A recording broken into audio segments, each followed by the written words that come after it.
এই টেংনা টেংনা কি হল স্কুলত নযোৱা নেকি? কোন হে? আৰে কোন আৰ হব মই পেংখা।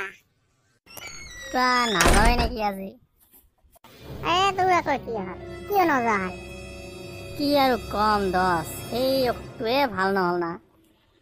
কি অসুখে? আৰে দছ সেই পেটৰ অসুখে।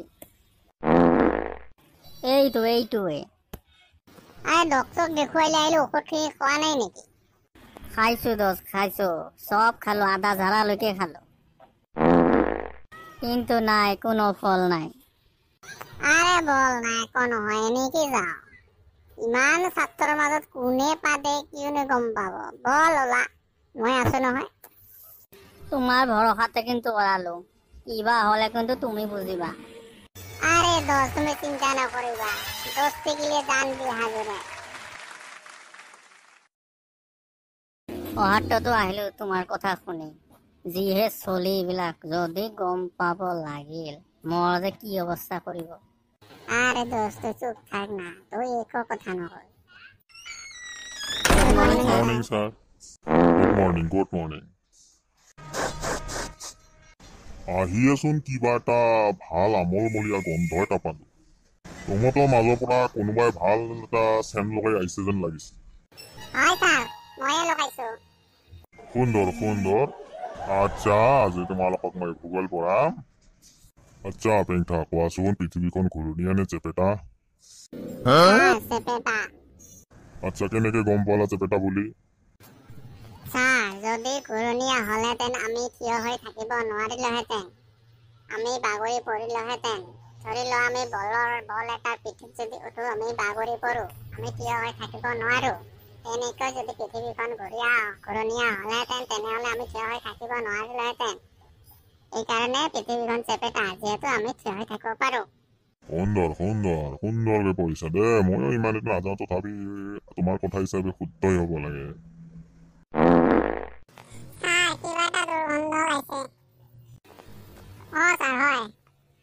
আৰে তুমিয়ে দেখোন কলা বোলে মই চেণ্ট লগাই আহিছো, আৰু ক'ত দুৰ্গন্ধ পালা? ছাৰ, কথাটো সঁচা।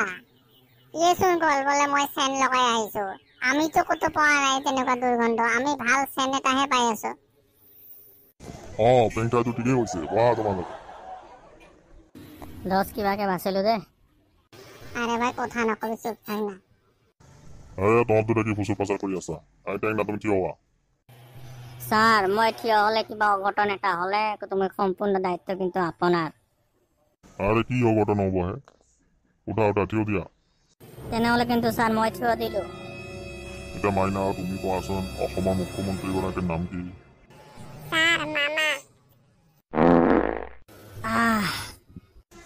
সি মুখ্যমন্ত্ৰীৰ নাম কৈছে, তোৰ তাতে কি হ'ল? নাই ছাৰ, মানে শুদ্ধটো শুনি ভাল লাগিছে কাৰণে কৈছো। আৰে আমি মুখ্যমন্ত্ৰীক মৰমতেহে মামা বুলি মাতো। তেখেতৰ সম্পূৰ্ণ নাম শ্ৰীযুত ডক্টৰ হিমন্ত বিশ্ব শৰ্মা। ছাৰ, মই ইয়াতে বহি থাকিব নোৱাৰো, কিবা বেয়া এটা দুৰ্গন্ধ ওলাই আছে। তহঁত কেইটাই খালি দুৰ্গন্ধ পা, আমি কিয় নাপাওঁ? কিয় দুৰ্গন্ধ? মইতো পোৱা নাই। ছাৰ, মোৰ কিন্তু মূৰ ঘূৰাইছে গন্ধৰ তাৰণাত। হয় ছাৰ, মোৰটো বেয়া লাগিছে। এইবিলাক বাদ দিয়া, পঢ়াত মনোযোগ দিয়া। তহঁতে আৰ্টিকেল জানা? জানো ছাৰ। মাইনা কোৱাচোন, আপেলৰ আগত কি বহে? চেঙেলি, তুমি কোৱাচোন কাউৰ আগত কি বহে? এতিয়া নগেন, তুমি কোৱাচোন আমব্ৰেলাৰ আগত কি বহে? ছাৰ, বহে ছাৰ। গাধ, কোনে কৈছে? এন বহে, এন। এতিয়া টেংনা, তুমি কোৱাচোন হোটেলৰ আগত কি বহে? ছাৰে সহজটো আৰু মোক সুধিব লাগে না। হোটেলৰ আগত পান দোকান বহে ছাৰ। তেতিয়া মই মূৰটো খাবি দেই। ছাৰ, মই থাকিব নোৱাৰিম কিন্তু গন্ধৰ তাৰণাত। তই কি গন্ধ পাই আছা? মই উঠি চাওঁ ৰ। নালাগে ছাৰ আপোনাক উঠিব, আপুনি বহি থাকক, আপুনি চিন্তা কৰিব নালাগে, আমিতো গন্ধ পোৱা নাই। ছাৰ, হয় ছাৰ, আপুনি বহি থাকক। নাই, উঠি চাবই লাগিব। নাইচোন। আৰে বাপৰে এইটো আকৌ কিহৰ গন্ধ মই বেহুচ হৈ গেলি ডক্তৰক মাত আৰে মই আগতে কৈছিলো নহয় মোক থিয় কৰাৰ লগত